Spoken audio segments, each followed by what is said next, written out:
Ossidon details, Paleo Dinos, Lost Colony bridging the gap for Ark 2, and raidable NPCs, to name a few of the things that have been released over this weekend for Extra Life. Let's go. You're right, kids, this is Raasclark, and welcome to your regular Ark community news. Before we begin, don't forget to hit that like button, subscribe, share around, and let's get into it, because there is an absolute bucket load of information to go through here, which hopefully you've caught bits of from other people's streams over this Extra Life charity weekend, with kicking off Wildcard dropping their community crunch, where they introducing us to the Ossidon, of which we're going to get on November the 18th, merely a week away. A creature that was, I guess, originally planned to arrive with Lost Colony when we get that in December, but instead we're getting it a few weeks earlier to arrive on a multitude of maps for you to tame and check out before we get our hands on the next story map extension. And with this very obviously new look of dossiers compared to what we've originally got with dossiers in the past, this one explains it to be an apex predator infused with red element to dominate the Antarctic wastes. With a very interesting set of attributes applied to this new form of dossier, we can see what appears to be a melee or attack sort of stat with 3 points in that, a defense stat with 2 in that, and of course a frost or winter or hypothermic insulation stat, of which there's plenty of that. Explaining that these noble snow beasts can be sorted at a distance by adaptation, there seems to be some variations between the healthiest of them displaying a magnificent crest with the deadliest flashing longer teeth. Seemingly completely bioengineered, everything points to these being built for defense against titans, producing excessive quantities of cryogenic mucus to roll into an icy wrecking ball or spit in a shower of bone-chilling slush. It's a wonder why, at least lore-wise, these things existed in replacement of, well, mechs, because they were the titan killers originally with Extinction, and I guess we're about to find out in a very short space of time. Can't wait to see this monstrous monster of a beast that still can't shake the feeling of it looking a bit too similar to the Megapithecus, but I don't think we're going to be too worried about that when it arrives. And that was at least Wildcard's celebration of Extra Life, revealing details surrounding that. But there were many more from across the Arkiverse on pretty damn big announcements. The big one, I think, in my opinion, is Depths, of course, heading up the Paleo team for the wonderful, excellently created Paleo TLC creatures that I'm sure you know by now in modded form. In fact, me and Vino just released a spin wheel dingle cup video surrounding the Paleo creatures and how good they look and how good they control, and their abilities on top, making them an absolute joy to control and use in game. Well, up until now, there seems to have been some understanding that Depths was a bit hesitant about releasing the Paleo creatures or giving them to Wildcard to be brought into the base vanilla game, remembering that Depths now works for Wildcard, and with some understanding there, you know, because he didn't want those assets to be kind of stolen or shared around, and I completely respect that. You know, a lot of work went into this from a lot of people, so we can appreciate why that's always been the case up until now. Because Depths just recently dropped an announcement in his Discord to explain, alongside their plans for the Evo Theory, which, by the way, if you haven't seen it, it looks amazing, the Evo Quets and Evo Giga plans, that they are open now to the idea for Paleo Ark creatures possibly being added to Ark officially, similar to Ark Editions. And that's all they've got to say for now. So obviously, it's not an absolute guarantee we're going to see Paleo creatures in base game Ark, but come on. You know it, I know it, we all want them in, right? Most of us do. Okay, there's a few of you out there that certainly don't, but I think if now Depths and his team are now open to the idea of this happening, it could possibly happen in the future. We wonder if the TLC votes will reflect this at all. As I've said, the Giga, one of the creatures that has been long-standing as to be a definite confirmed TLC. Well, you've only got to look at the Evo Giga, its wonderful model, and how excellent of a beast this is to consider it has to be at least influenced to whatever TLC is being offered to that. And while every single creature within the roster are absolutely fantastic, it will be a joy to see them in base game. I've got no idea how on earth they would do that, if it's just simply TLC or a variant, but either way, very, very exciting news to to consider Paleo might be coming to base game Ark. The Paleo team wasn't the only third party to offer some new reveals over Extra Life. Nakatas, who of course is the maker of Astraeos, dropped a little screenshot of the upcoming Scorched Earth Desert biome update that's going to be added to the south of Astraeos at some point. We don't exactly know. Could be December, could be in the new year. We really don't know yet, but a new shot of what to expect, at least in a very contained form, of a elegant building surrounded by some luscious trees. And that was about it. We did get a little sneaky, cheeky looking going past the barrier of what to expect so far. It does beg a wonder if we're going to see this sooner than I think. I always get the feeling we weren't going to see this until the new year, but it is looking rather polished. Are we going to see it before Christmas? I guess we'll have to find out until then. And not forgetting, of course, Nakatas drops a giant overhaul update to Svartalfheim, the original base premium mod that certainly benchmarked premium mods for the future. If you haven't checked that out, you really should. It really does look amazing. We'll be checking it out in its overhaul mod in the near future. And then they got announced of the community creature submissions that were tallied up. The votes were finally counted to reveal the winner of the Genesis 1 creature you're going to have in the map when that arrives to ARK Survival Ascended is the Paleo Octopus. Or Paleo Octopus, because that's 2 O's.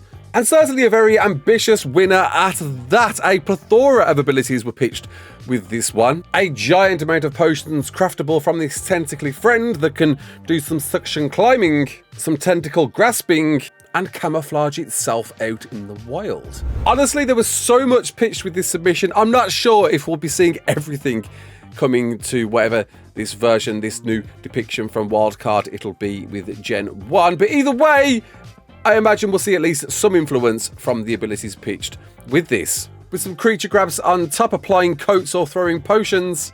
A previously pitched Aberration community creature submission. It's dubbed to be a spawn within the ocean of Genesis, and possibly a way to navigate the many different biomes of Gen 1, with some more details surrounding that map in a bit.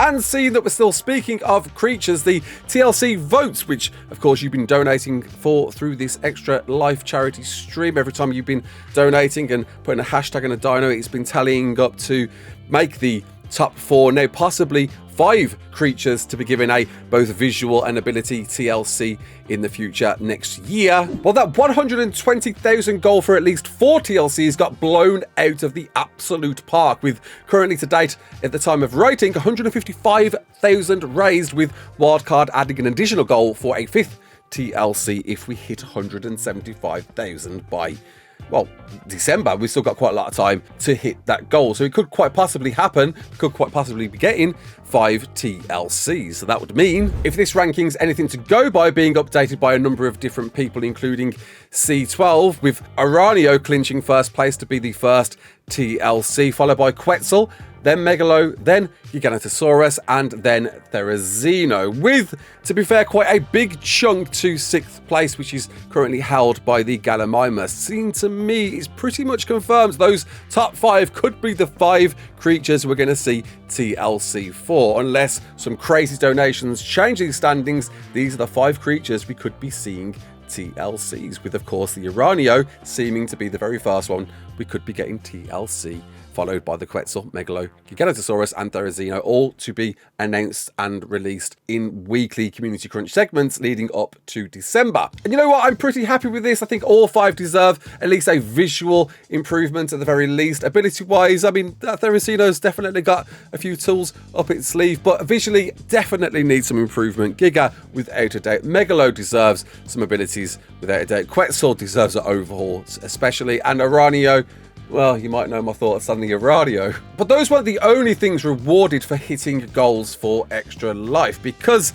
in some giant milestones attained by both Syntac and myself and Aaron and the giant amount of people behind us for our charity goal, we got given some big insights into the future of Ark Lost Colony, Ark 2, and beyond. There is a lot here to unpack. We proposed a bunch of questions to co-founder Jeremy Stieglitz surrounding the aforementioned, that if we hit our goal, he would answer accordingly. And it did in spades. Now, there's a lot of text here in a giant PDF format of questions and answers that I'm going to try and break down to simplify as best as possible, but I am happy to release this PDF out to everybody else to read, providing that we hit 30k raised with our Extra Life charity goal, of which currently standing we're pretty close to achieving. But we did read all of this out during mine and Aaron Longstaff's stream just recently, earlier today. But to break it down with the first question surrounding narrative and how Rockwell got there and how is it going to clear up and expand, tie things to Ark 2, Jeremy explains that narratively they wanted to explain how Rockwell got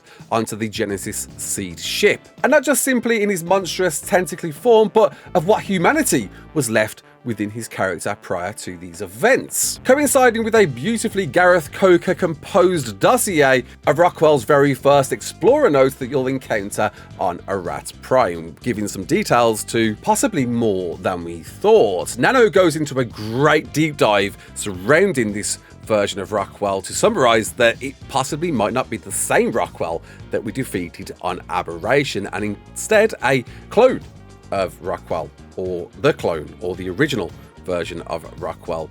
That opens the door to the human side of Edmund, once again voiced by the talents of David Tennant. I'll let you listen to this because it really is a bit of a chill. Who am I?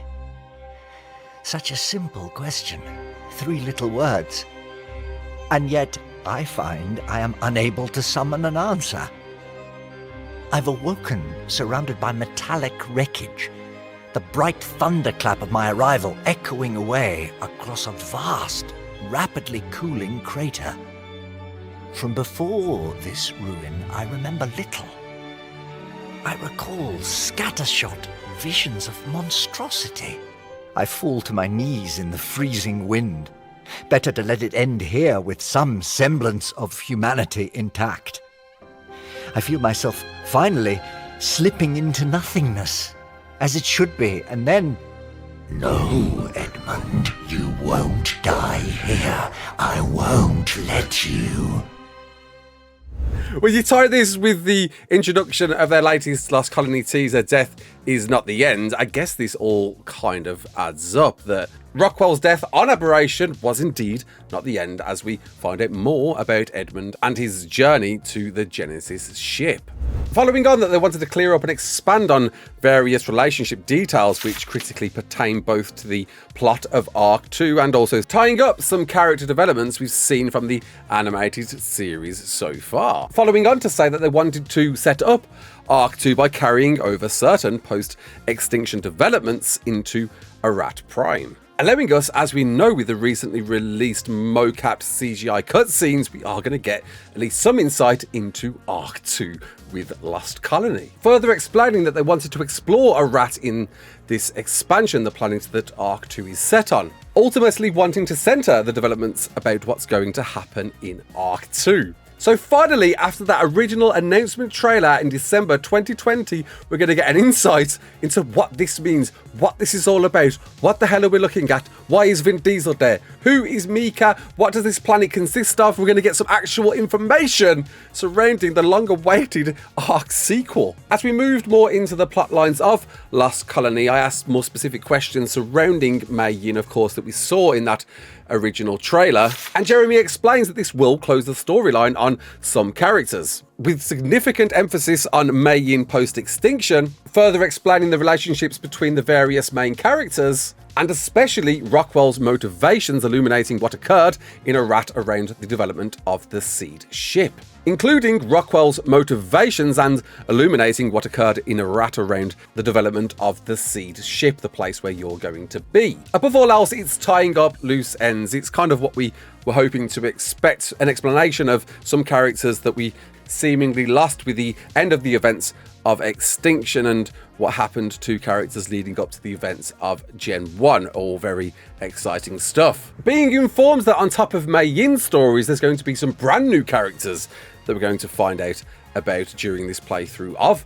Lost Colony, and offered to us in a plethora of ways we've never seen before in Ark, including traditional fully voiced explorer notes and dossiers, so exactly what you've come to know so far throughout ARK, semi-animated and voiced conversations between key main characters retrieved from the Engram Codex throughout previous ARK Narrative events. Expecting these to play like JRPG style conversations, with me wondering, are we going to get like a cross between the Death Stranding NPC conversations and the current Bob's Tall Tales that we've been viewing up until this point? Full CGI sequences using Unreal's metahuman technology for detailed performance capture character animation, with a note Madeline Madden was on stage suited up playing Helena Walker and Auli Hikravalo performing Mika, etc. Tying into the teaser that we've seen so far, and to expect more of these, and very excited to see exactly what they've been doing with Metahuman especially. Anime sequences by Mappa to depict certain action-heavy sequences, and also because Jeremy loves a bit of hardcore anime. And get this one, in gameplay, real-time sequences. Now, there's no idea what to exactly expect there, but I'm just going to play our real-time sequence event that we did on Monarchy as a bit of illustration, real-world events that are happening in the moment to explain it narrative. I don't think it's going to be actual meteors landing like this, but, you know, example. And then voice in-head narrative similar to what you got with Genesis. Look around, Survivor.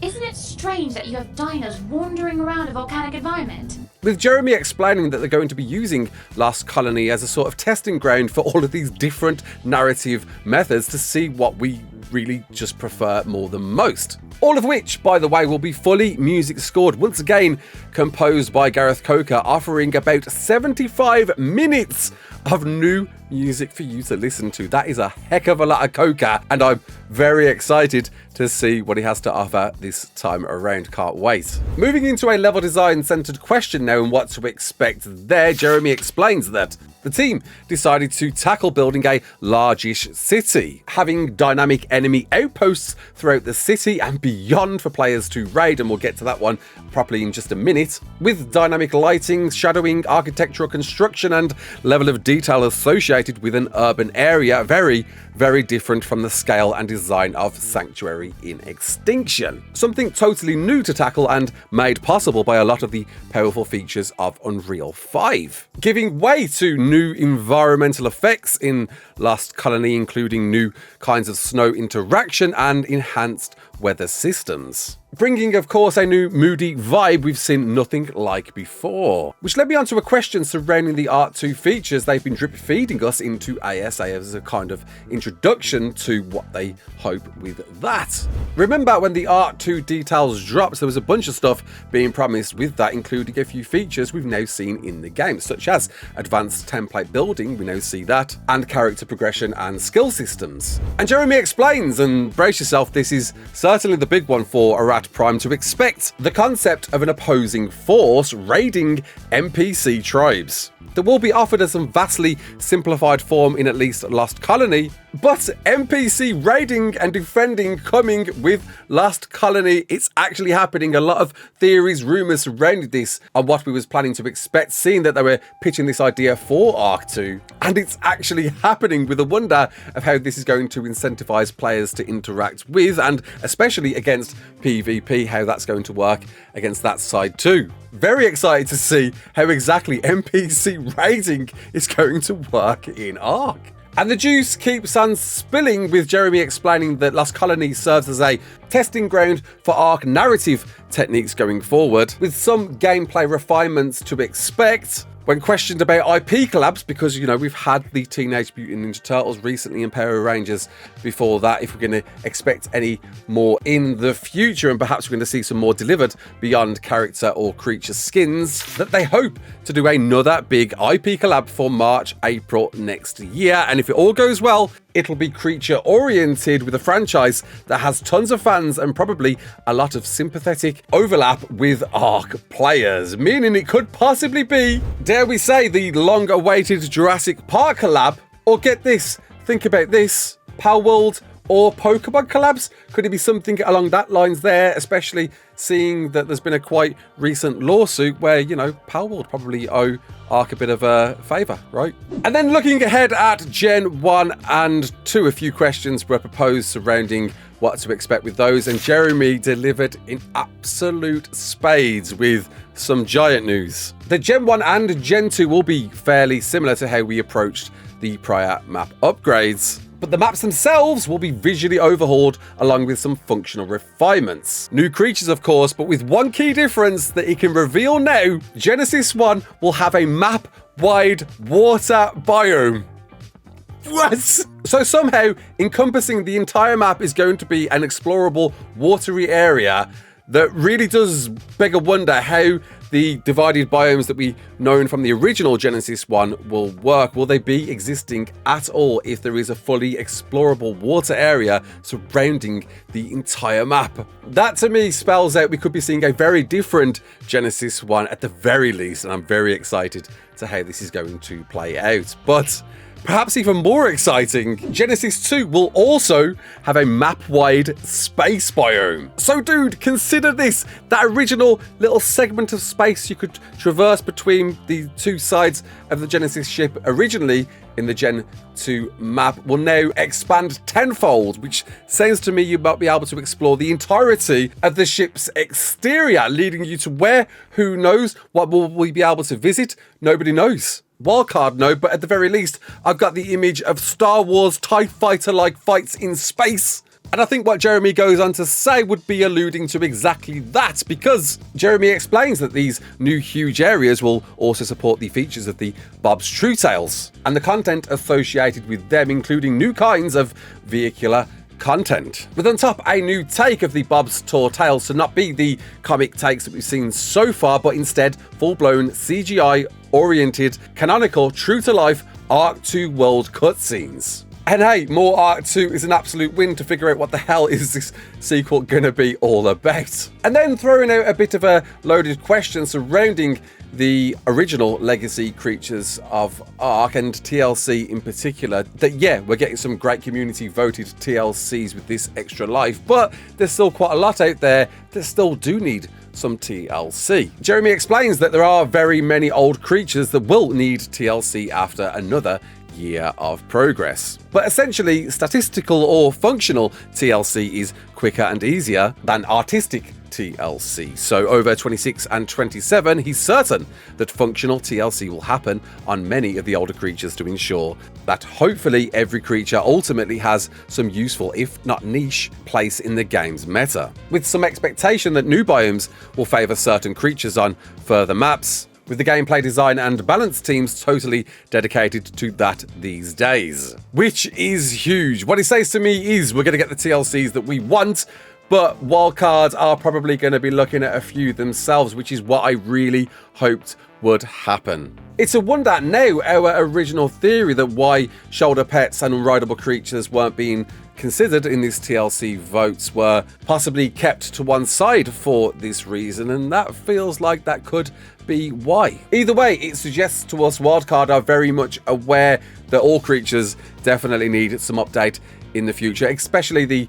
really older ones that came out in the first year or two of Ark. And it's a wonder if this new Paleo announcement from Depths might be tying in with these hopes for the future of creatures in Ark. Finishing off to explain, Lost Colony definitely sets up what's coming next, with a linked cast, characterizations of the game, and the animated series coming at some point. In fact, that now releasing in 2026 with a new still image presented on their Twitter a few days ago. The lore differences will still keep divided between the two, as they originally said when the animated series first got announced, but they are trying to bind these two narratives as closely as possible for you lore nerds out there. A massive, huge thank you to Jeremy Stieglitz for offering us this opportunity as part of Extra Life fundraising this year. Some information dumploads that I am excited as hell for to check out in Lost Colony and beyond. Wow Gen 1, wow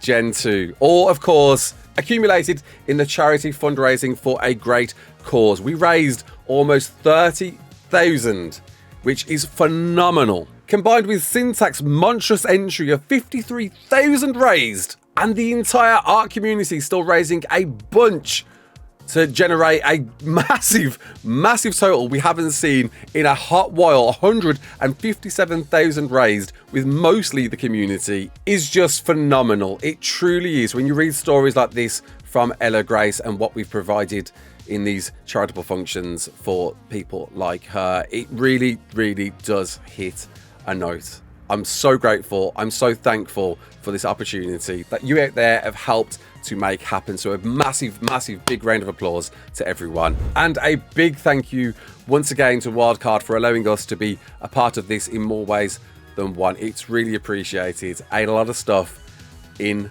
the near future for ARK. I am so excited. How excited are you? Please do comment below and let me know. Until the next one, my name's Raasclark. Don't forget to like, share and subscribe. And as always, peace out.